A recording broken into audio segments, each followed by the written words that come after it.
All right, so we're diving into Ephesians 5:25 to 33 today. Yeah, a passage that I'm sure everyone listening is very familiar with, but Oh, absolutely. It always sparks some great discussion. for sure, especially when we're thinking about marriage. Exactly. But for this deep dive, we wanted to go a little beyond those typical interpretations. Yes. You know, Get into some of the less obvious stuff. exactly. And we've got some really cool sermons to help us do that. Yeah, they offer some really fresh perspectives, even some kind of unexpected analogies I think that could work really well for congregations. Oh, yeah, for sure. We're looking at two sermons from pastors.ai today. Okay, cool. Building a Christ-centered marriage through growth and grace from the collective church, and building a strong marriage, love, commitment, and community from Word of Life Church GBG.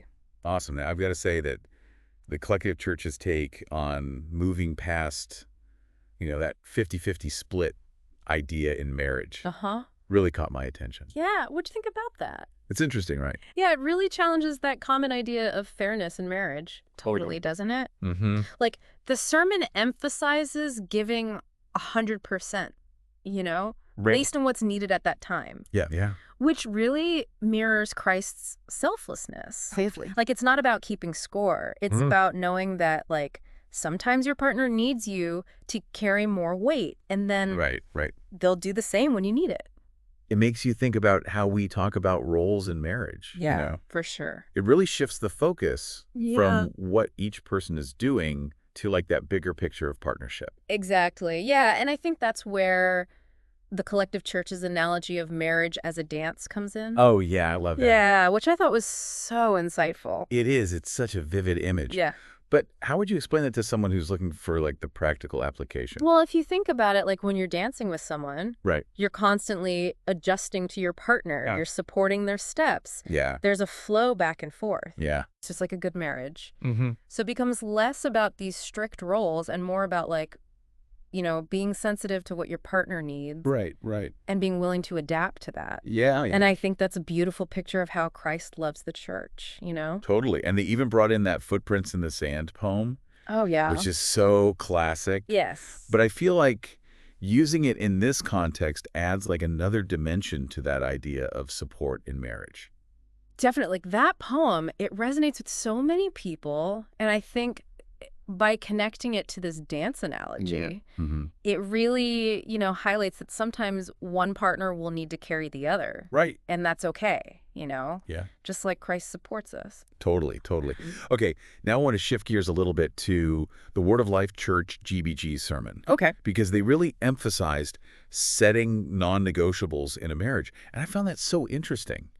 It's almost like a proactive approach to conflict, right? That's a great point. Before it even happens. Yeah, I think it lines up with, that idea of husbands loving their wives as Christ loved the church. Mm-hmm. It's not passive, is it?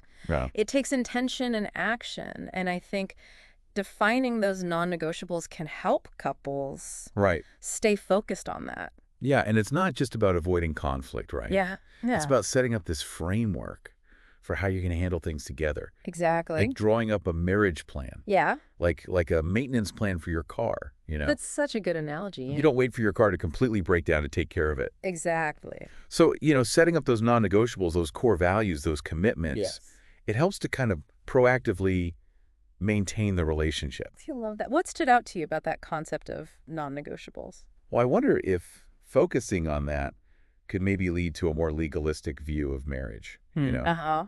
where couples feel kind of boxed in by rules instead of embracing the natural flow and changes in a relationship. Yeah. How do you think pastors can address that? That's a really good point. I think it's crucial to emphasize that those non-negotiables, Right. they should be rooted in love and grace, Yeah. not like this rigid set of rules. Mm-hmm. It's about identifying those core values that reflect their commitment to each other Right. and to Christ.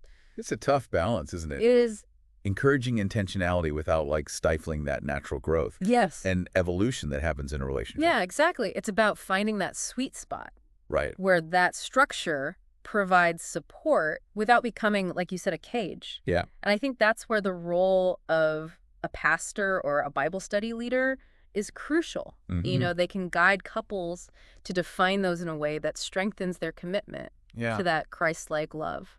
And that leads to something else that both sermons touched on. Okay. That idea of fighting for the marriage as a reflection of Christ's unwavering commitment to the church. That's powerful. What resonated with you about that? I think it's such an important message, especially today, right? Yeah. When it feels like giving up on relationships is easier than working through difficulties. Right. But Ephesians 5:25-33, it challenges us to see marriage as a sacred covenant that reflects God's steadfast love. You know, it's a call to perseverance. Yeah. Just like Christ is committed to us even when we mess up. I think that's a message that a lot of couples facing challenges need to hear. For sure. You know, a reminder that going through tough times doesn't mean the commitment's not worth it. Yeah. It's actually an opportunity to really lean into that example of Christ's love. Absolutely. It's about recognizing that marriage, like our relationship with Christ, has seasons of growth and challenge. But it's often in those challenges that we see the biggest transformation. And talking about transformation, the collective church really focused on fruitfulness and growth. Yes. In a Christ-centered marriage. Yes. And it almost seems like they're redefining what success in a marriage looks like. They're challenging those worldly definitions of success. Right. By emphasizing that true fulfillment comes from growing spiritually and becoming more like Christ together. Yeah. It's about nurturing those fruits of the Spirit. Love, joy, peace, patience. Yeah. Within that relationship. It's a good reminder that marriage isn't just about personal happiness. Yeah. It's about that shared spiritual formation. Exactly. And I think that's where pastors can play a big role. It's about guiding couples to see their relationship as like this training ground for spiritual growth. Yeah. Where they can challenge each other. Right. Encourage each other to become more like Christ. It's a beautiful vision, isn't it? It is. To see marriage like that. Yeah. To see it as a way to deeper intimacy with Christ and with each other. Yeah. It really is beautiful. As we were talking about those sermons, something really struck me. It's easy to get caught up in the practical stuff in marriage. Yeah. You know, communication tips, conflict resolution. Right. But these sermons really remind us that like a really thriving marriage, it needs that deeper foundation. It does. It's about recognizing that mystery that Paul talks about in Ephesians 5:25-33. You know, that union between Christ and the church. Right. And how that's reflected in a marriage. Yeah. It's not just an analogy. It's a core truth that should shape everything about how we approach marriage. Yeah. And that can get lost sometimes in today's world. Absolutely. Like the collective church sermon, they really highlighted how a Christ-centered marriage, it goes against what our society says. You know, about putting yourself first. Exactly. It's a call to put your spouse first, to be selfless, to sacrifice. It is, which, you know, let's be real. Yeah. That can be tough to sell these days. It can be. But the beautiful thing is, you know, when both people are trying to love like Christ, to give that 100% the relationship, it becomes something so strong. It does. Like more than we could ever do on our own. It's like it becomes a reflection of that abundant life Christ offers. A life that's overflowing with love and grace and transformation. Yeah, and talking about practical things. Yeah. The Word of Life Church GBG sermon had a really good point about helping couples develop a clear vision for their marriage. Yes. Beyond the usual happily ever after stuff. Exactly. It's about helping them understand the purpose of their marriage, not just to each other, but to God. Yeah. You know, what does it look like to grow closer to Christ as a couple? What kind of legacy do they want to build together? Right. These are things that pastors can really help couples with. So how can we as pastors and Bible study leaders help couples define that shared vision? Are there any practical tools or resources we can use? Yeah, I think encouraging open and honest conversations is huge. Helping them talk about their values, their goals, what they hope for in the future. Yeah. It's about painting a picture that goes beyond the day-to-day and points them towards something bigger than themselves. Like creating a roadmap together, not just for their relationship, but for their walk with God. Exactly. And remembering that that vision, it's not set in stone. Right. It changes as they grow individually and as a couple. Yeah. It's a journey that requires constant communication and flexibility, you know? Yeah. Adapting to the different seasons of life. And that reminds me of something else both sermons talked about. Okay. The importance of community, you know? Yes. Like marriage, it shouldn't be lived in isolation. Absolutely not. Yeah. It thrives when there's a network of support. Mm-hmm. And that's where the church is so important. It is. We have to create a culture that supports marriages in our congregations. Yeah. Whether it's mentoring programs, small groups, or even just being there to listen. Mm-hmm. It's about giving couples resources and opportunities to connect and grow. It's about creating a space where they feel loved and accepted no matter what. Yes. What challenges they might be facing. And that support, it's not just for couples who are struggling. It's for everyone at every stage. Yeah. Even the strongest marriages can benefit from encouragement and wisdom from others.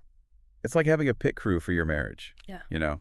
Oh, I love that analogy. Just like a pit crew is essential for a race car driver. A good support system is crucial for couples. It is. To navigate all the ups and downs. Absolutely. And speaking of navigating those ups and downs, we can't forget about forgiveness. Oh, that's so important. Forgiveness is crucial in any relationship, but especially in marriage. Yeah, because we're all human. We are. We're going to mess up. We're going to hurt each other. Exactly. Sometimes on purpose, sometimes not. And in those moments, it's easy to hold on to anger and resentment. It is. Yeah. But Ephesians 5:25-33, it calls us to do something different. It does. To forget like Christ forgave us. Yes. Not as a one-time thing, but as an ongoing process. Yeah. Letting go of the hurt and showing grace. Right. It's choosing to love even when it's hard. It's acknowledging that we're not perfect, but that we're called to grow and change. Yeah, just like in our relationship with Christ. Exactly. It's a powerful reminder that love really does cover a multitude of sins. It does, but, it's important to acknowledge that all of this, this commitment, this forgiveness, this selflessness, it can be a lot. It can be, but we don't have to do it alone. That's right. God's grace is enough. It is. We have the Holy Spirit to guide us. Yes. The Bible to teach us. And our church family to support us. Exactly. And even when we stumble, even when we mess up, God's love is still there. Yes. He's always ready to pick us back up. Dust us off and help us keep going. That's such an encouraging thought, isn't it? It is. Knowing we have that support, it makes all the difference. It does. And speaking of complexities, one of the sermons mentioned this idea of marriage is a sacrament. Oh, yes. It wasn't explored in detail. Right. But I think it's something worth talking more about. I agree. I think looking at marriage as a sacrament, it adds a whole new dimension to our understanding of Ephesians 5:25-33. It helps us see marriage not just as some legal thing or a social construct, but as a sign of God's grace, a sacred mystery that points to the union of Christ and the church. It brings up some interesting questions, doesn't it? It does. Like, how does that idea of sacrament change how we understand the roles of husband and wife? How does it change how we see submission and love? Yeah, it definitely challenges us to move past those simple interpretations and really grapple with the spiritual significance of marriage. Yeah, I think that could lead to some really valuable insights for couples and those who minister to them. Me too. It reminds us that at its heart, marriage reflects God's love for us. Yeah. A love that's both mysterious and amazing. We've really gone deep on Ephesians 5:25-33. Yeah, we have. Explored some really interesting perspectives, I think. We have. It's been a good conversation. It has. And I think, we went beyond just the surface level to really look at how different pastors are approaching this passage. Yeah, and in these really fresh and engaging ways. Exactly. So we talked about, that countercultural call to love like Christ. The importance of having that shared vision. Yes. The power of community support. For sure. And how essential forgiveness is. Absolutely. And through all of that, we saw how this passage points to something deeper about marriage. That it's a reflection of that mystery and beauty of Christ's love for the church. Yeah. So as we wrap up, what are some of those key takeaways that pastors and Bible study leaders can really use in their ministry? I think first and foremost, we've got to emphasize that Ephesians 5:25-73, it's not about power or control. It's about love, sacrifice, mutual submission. That's such a crucial point because this passage has been, misinterpreted sometimes to support those unhealthy power dynamics in marriage. It has. It's been twisted. But really, it's about two people choosing to lay down their lives for each other. Right. Just like Christ did for us.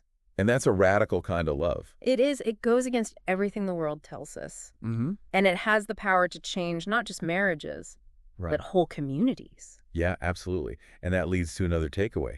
Marriage is a journey, not a destination. Yeah, it is. It's about growing together, becoming more holy, becoming more like Christ together. It's a process. It is. Yeah. And knowing that, there are going to be good times and bad times. Yes. Challenges and victories. And through it all. Yeah. God's grace is enough. It is. And that's where that third takeaway comes, in that power of community. Yes.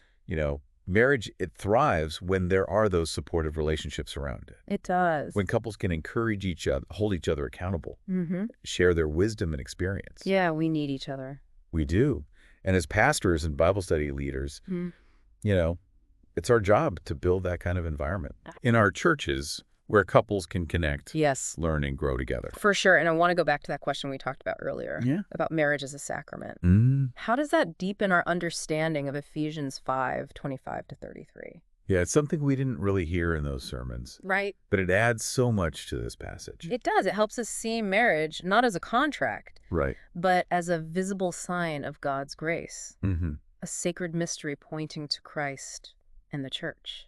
Yeah, it's powerful. And it gives us more to think about. It does. Like, how does that idea of sacrament change how we view the roles of husbands and wives?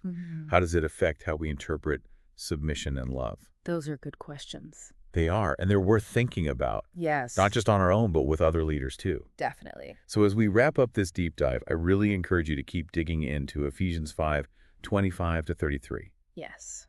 Look for those insights that maybe you haven't seen before, and see how they can bring new life to your sermons, your Bible studies, your conversations with couples. Because it's rich with truth. It is.